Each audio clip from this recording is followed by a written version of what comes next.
Hello, hello, hello. Happy Thursday, January 2nd, 2025. Wow. The start of a new year, the start of a new life. Thank you for joining me here at Eternal Shift, New Life.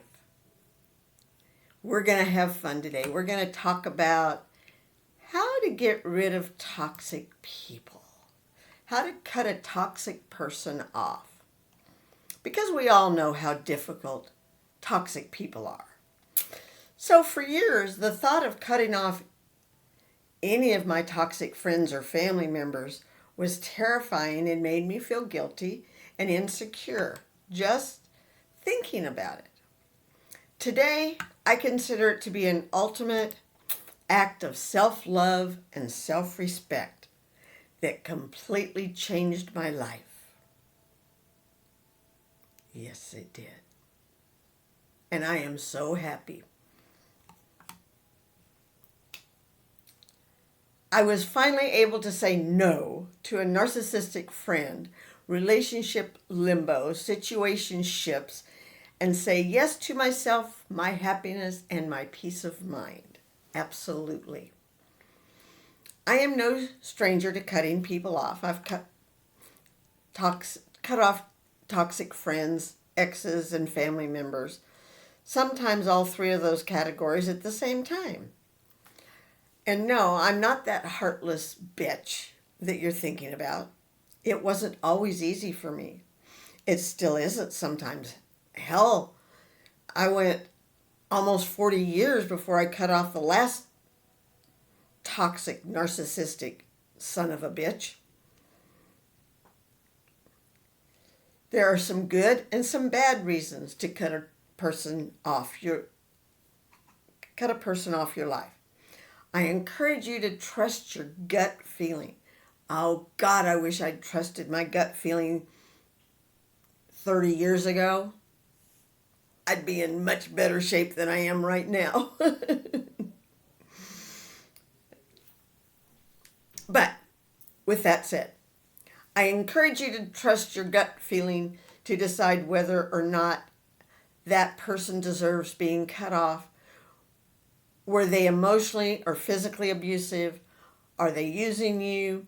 Are you being gaslighted, manipulated, or mistreated? Do you feel like around them for no reason?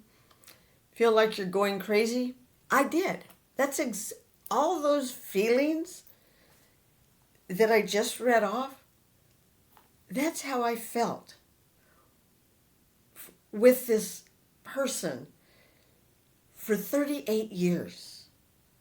38 years I lived with him. 30 of those years were the bad, starting bad to really horrendous. If you're reading it, if you're listening to this, you are probably at the point where you do not want to tolerate toxic behavior anymore. I certainly didn't. Why am I getting text messages or phone calls, voicemails, when my phone doesn't even ring? I think it's almost time for a new phone, but I don't know.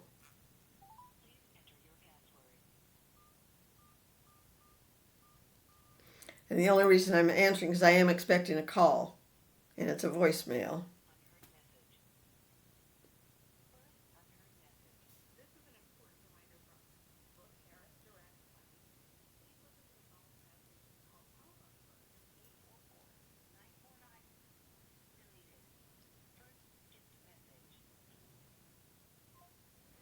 Yeah, don't know who that person was, so they'll go bye-bye. Came from a private number, that's why. It wasn't the private number that I know. So, that was probably a toxic person. And I don't deal with them. So, here are a few steps on how to cut a toxic person off. Don't try to change them or wait for them to change. Tried that, doesn't work. You probably have already tried this and it didn't work out. You probably gave them plenty of chances, but nothing changed. Trying to talk to them or change them will not get you anywhere. Toxic people are not the ones to acknowledge your pain and feelings. Most importantly, you are wasting your precious time and you won't get it back. Consider it a life lesson and move on. I have considered it a life lesson that for 30 years I was in a bad relationship.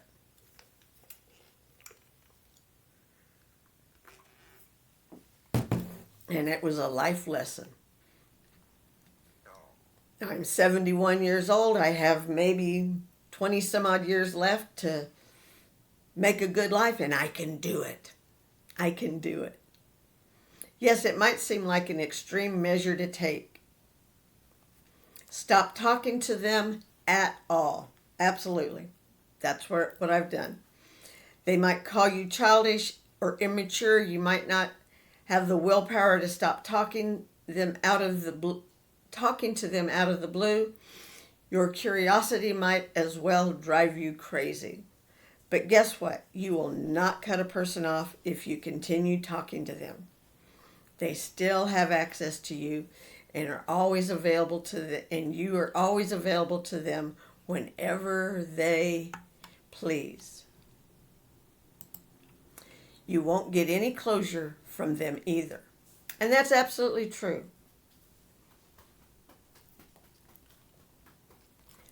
So if you have someone like that, you need to unfollow, unsubscribe, unfriend them everywhere. Block them everywhere you can. Pretty similar to the first step, you let them know that you have no desire to stay in contact with them. You might as well just block them if you are getting ugly messages or even threats. Absolutely. That's what I did. I blocked him. No more. No more. No more. Do not talk badly of them. Now, that's kind of a hard thing to do because this guy was such an ass. And my son and I, that's all we do is because he traumatized both of us. And I know that the last thing you need to do is to gossip and badmouth them to your other friends of friends, or family. You will end up looking petty and attention-seeking. Keep your head up, stay classy and graceful. So just keep them out of your mind. Just stop dealing with it. Don't feel guilty for cutting someone off. Hell no. I don't feel guilty for cutting him off. I feel happy because I cut him off. I blocked him. He is nothing to me. He really is. He's dead to me. And I hope he believes it. I hope he understands that. Just like this sucker may be dead to me if it doesn't come out of...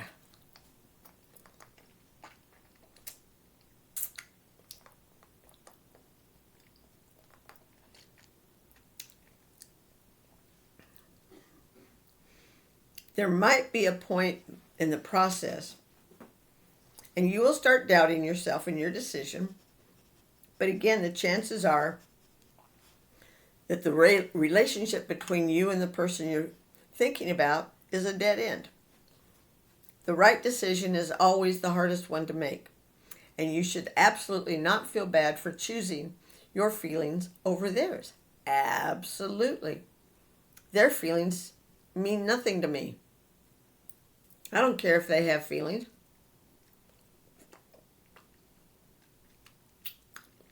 I had feelings when they were gaslighting me, when they were prostituting me, when they were hateful to me. I had feelings.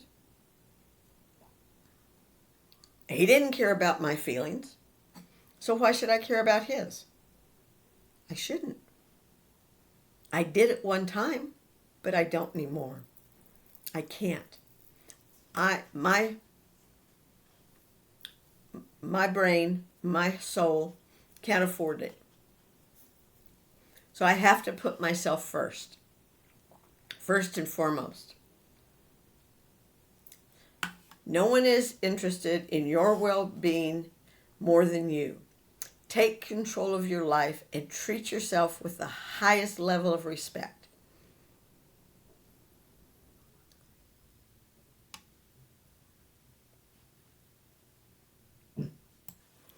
All right. Sorry about that. I had to go get a package off the front porch. I put myself first. It's up to you in which order you apply those steps.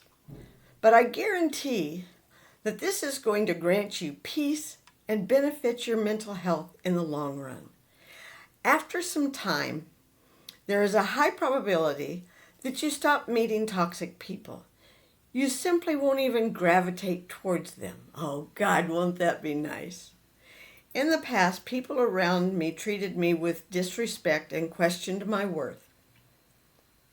That entire time I believed I was the problem and did not deserve any better. I am grateful for the lessons I have learned. I forgave and moved on. It requires a lot of internal strength and willpower in order to transform your life, and I believe you are strong enough for this.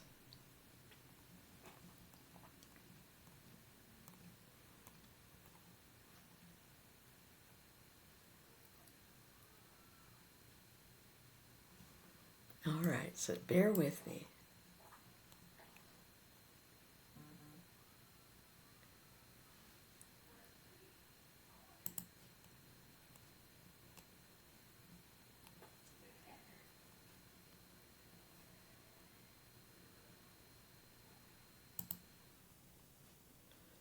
Okay, here's something else I want to discuss. The audacity of a narcissist to act like they are hurt because you don't want them anymore. You thought you knew what love was until you met someone who turned your world upside down. Absolutely. Making you question everything about yourself. But here's the truth you've been too afraid to face. You're not crazy. You're not broken.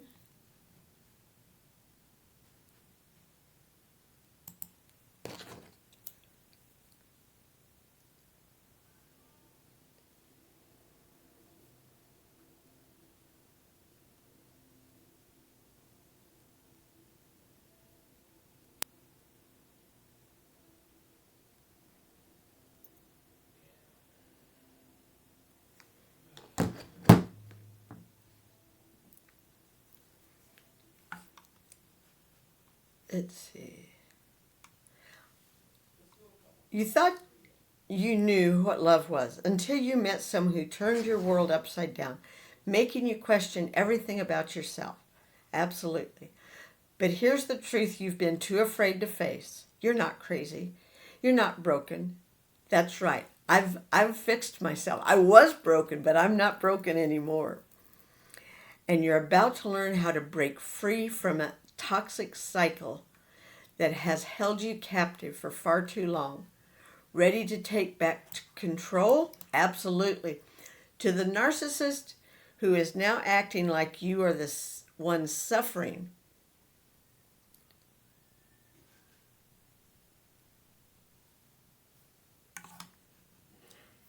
to the narcissist who is, let me read this again, so I want it to make sense.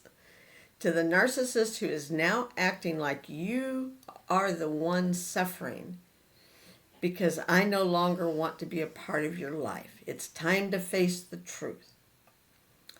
The audacity you display, portraying yourself, oh, I'm talking to the narcissist.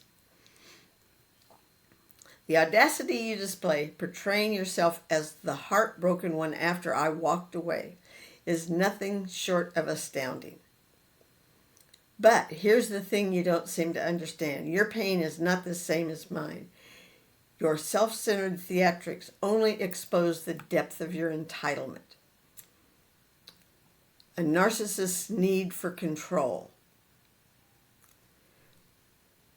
When a narcissist feels their grip loosening,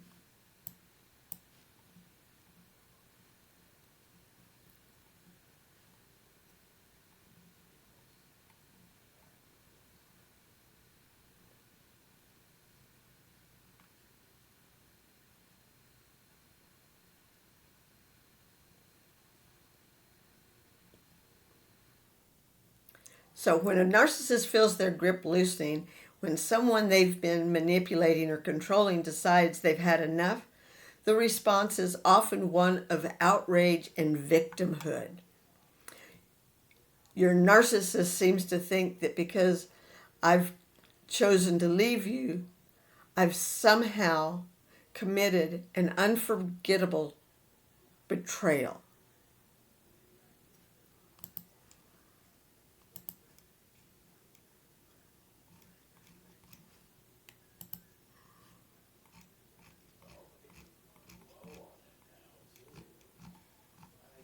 So let me see if I can find a better way to get to that.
Okay, so 5 things to never do after breaking up with a narcissist. Ending relationships with a narcissist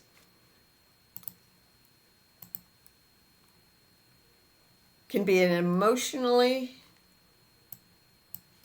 and psychologically draining experience. No shit. The manipulation, gaslighting, and emotional abuse often leave deep scars that take time to heal. Absolutely. It's crucial to understand that the aftermath of such a breakup requires careful navigating to ensure a healthier recovery.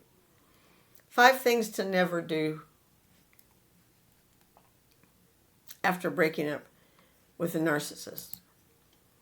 Are engaging in communication. Absolutely. Stalking their social media. Isolating yourself. Rushing into a new relationship.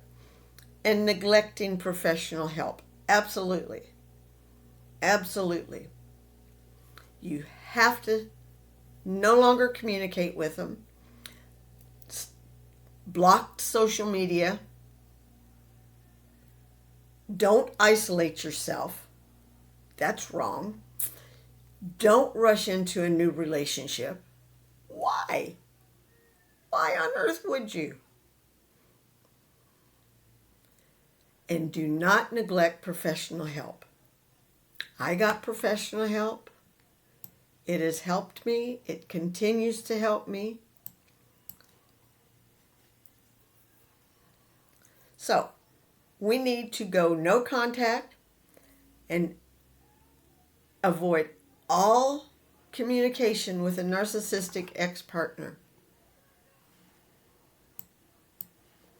Avoid stalking or monitoring their social media activities.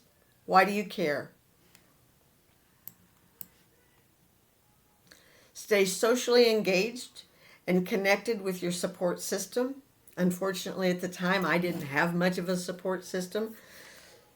Therefore, I tried looking for a support system and wound up getting scammed. And didn't like that. Take time to heal before rushing into a new relationship. The only relationship I have right now is with my family and my animals. Absolutely. Seek professional help, as I have, such as therapy or counseling, for emotional recovery. And it's working.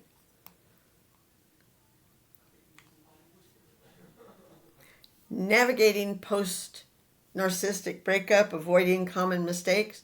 When you break free from a narcissist, the immediate aftermath can be overwhelming. Oh my God.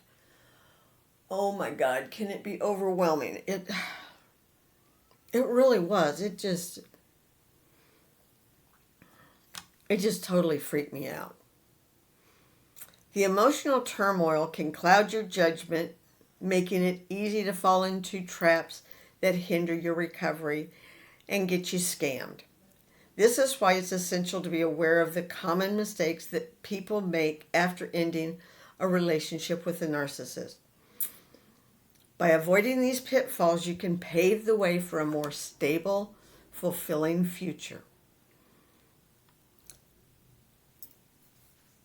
In this discussion, we will delve into 5 key mistakes to avoid after breaking up with a narcissist.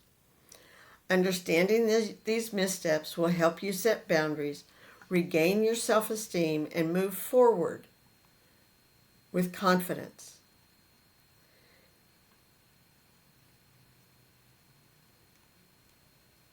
Mistake number 1, engaging in communication.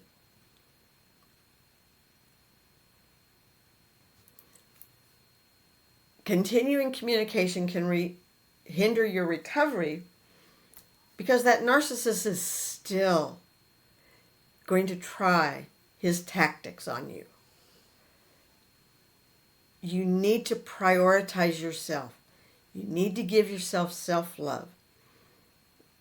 It's crucial to do that, to lose that, and seek guidance from mental health professionals to know how to deal with the narcissist when you cannot avoid being around them. Because narcissists are skilled at using manipulative tactics to keep you emotionally engaged.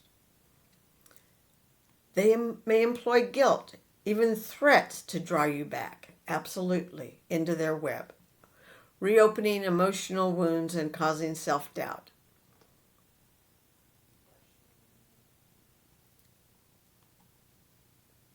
Start by blocking their phone number and email address. Absolutely. Remove them from your social media. Block them from that. Seeking support from friends and family can also be helpful and invaluable.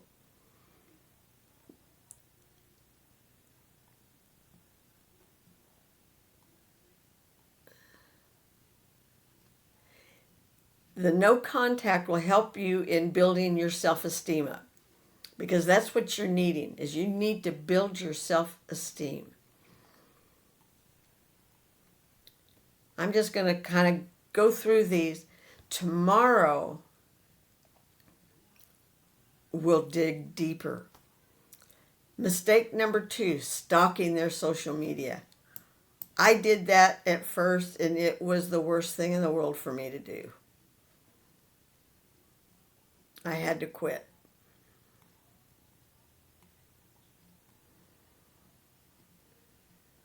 Number 3, isolating yourself. Don't isolate yourself. Get out there with friends and family. Do things, go shopping. Because you have to get out. You have to get your life back. If you don't try to get your life back, then it'll take much longer. Much longer. You have to get real with yourself. Don't rush into a new relationship. That was my mistake when I met this man. I knew not to rush into a new relationship. I waited a year. I've been 3 years since I've seen him. I don't even want to look at another man right now. I have male people off next door and Facebook that want to be friends, but we'll be acquaintances. I'm just not into lovey-dovey stuff. It's just not in it. No more dating. I just don't feel that it's worth it. I'm 71 years old. Why do I need a man in my life? I don't. I really don't. If I get feeling sexual, I got toys I can play with, and that will just do me just fine. I don't need it. It's not a necessity. I have my mother. I have my son. I have what friends I do have. And right now, that's all I need. And don't forget, don't neglect professional help, because you cannot do this by yourself. You must have help getting through this narcissistic hell that you've been through. And you can do it. I did it. I'm doing it. I will continue to do it. I will probably be doing it for the rest of my life because I love myself. I have learned to love myself. And trust me, if you don't love yourself, ain't nobody else going to really love you. They can say they do, but yeah, I don't know. But be sure and start looking. If you don't have professional help, please start looking for it. Okay? And we'll talk about this tomorrow. All right? Peace, love to all of you. Don't forget to like, comment, subscribe, and share. I hope and pray that all I'm doing does help all of you, because that's what I want to do. That's my goal, is to help, not to hinder anyone. I want to help people. I know when I started this, I was unhealthy. I feel healthy now. I woke up this morning just feeling so good. So good. So wonderfully well. So, peace out on that. You have a wonderful day, and I'll see you tomorrow.